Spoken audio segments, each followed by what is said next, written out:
o'clock a.m. Saturday, and I am in Quito, Ecuador.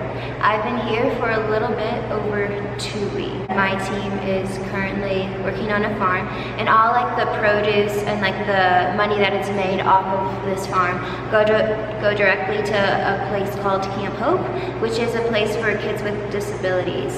And the disabilities range like all over the spectrum. So they're just like all over.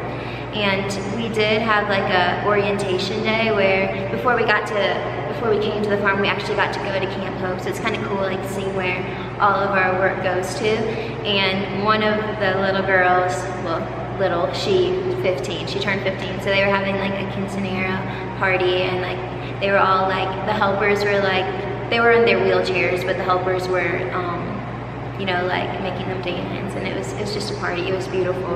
Anyway, so it was really good, like having the idea of what our hard work, what the fruits of our hard work are gonna go to, basically. All right, so now I'm gonna take you through what a day on the farm actually looks like. So I normally wake up, do my personal devotion, spend time with Jesus, and then about 7:45 we have breakfast. And then from there, about like 8:15, we do our daily chore, like whatever the head of the farm has us do.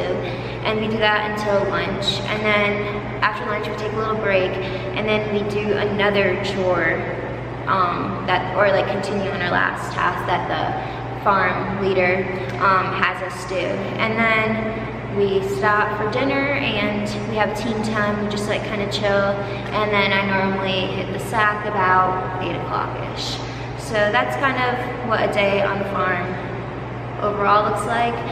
There is hygiene involved in that. And the farm chores, one day we just shoveled poop for a few hours. We moved a pile of dirt over to another location, but actually the past like 7 days have been straight pulling weeds. So like the in between the chores have literally just been pulling weeds. So there's been a lot of team bonding over that, and at first Sky has been teaching me a lot through that, because I know like pulling weeds for 5 hours a day, it's pretty tough, but our team has gotten so much closer from it, and it's been amazing.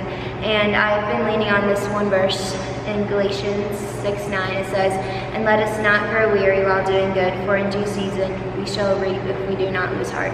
And it's been really cool, like seeing the fruits of our labor and how God has just like shown up in mysterious ways here on the farm. So like they planted, we finished one garden, and they planted carrots, lettuce, onions, cabbage, and berries.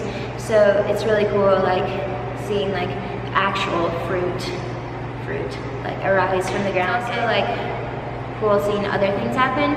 For example, our host and his cousin, they live in like the little farmhouse that's on the farm, and they actually moved here from Venezuela. Currently, the economy in Venezuela is not doing good. The government is just kind of like collapsing. So Diana, she's been here for 2 months, and she has 2 kids back in Venezuela. So she's basically just working here so that she can send money back home. And so it's been really cool just getting to know her and like love on her. She's teaching us. We invited them over for dinner last night, which was really cool. And then 2 days ago, she taught us how to make arepas, which was amazing. I'm definitely going to be making them in the States, so Mom and the rest of the family, get your taste buds ready. They're really good. And then tomorrow night, she's teaching us how to make empanadas. So it's just really cool, like getting to like love on her and encourage her, because I know like this is a really hard time in her life. So that's beautiful. And so now let's talk about Ecuador for a little bit.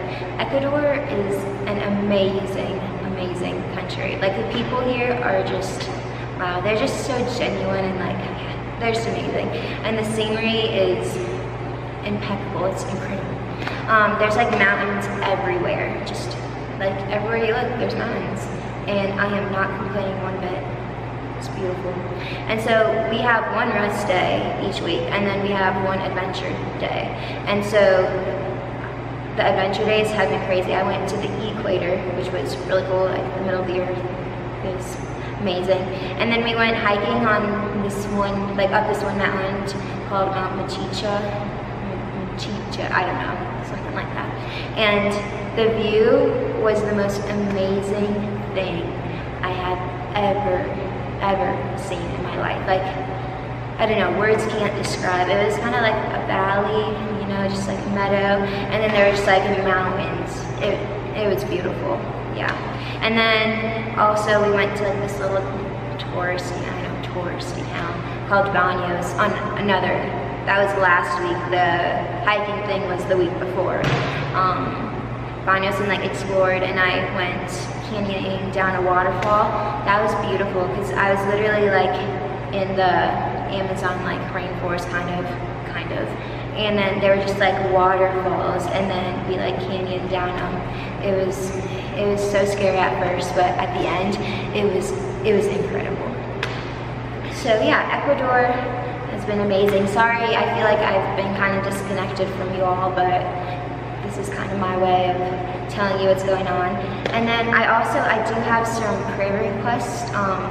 So tomorrow is our last day on the farm, and then, which is Sunday, and then Monday we are like starting our work at Camp Hope. Yeah, so the first 2 weeks we were working on the farm. It was a little over that. And then the next 2 weeks, which will be a little less, we'll be working at Camp Hope. So just keep us in my team in your prayers that week, because we'll be feeding them, we'll be playing with them.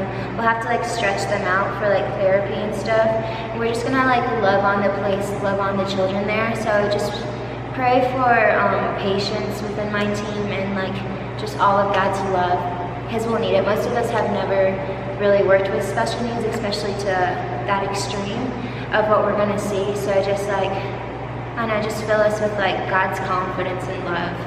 That, yeah. So that would be amazing. And if you could also pray for Diana. I don't know, she's going through a hard time right now, but she still has so much joy because she has the joy of Jesus. And just keep her in her prayers and her family in her prayers. That would be amazing. Yeah, it was so good talking to you. See you all soon.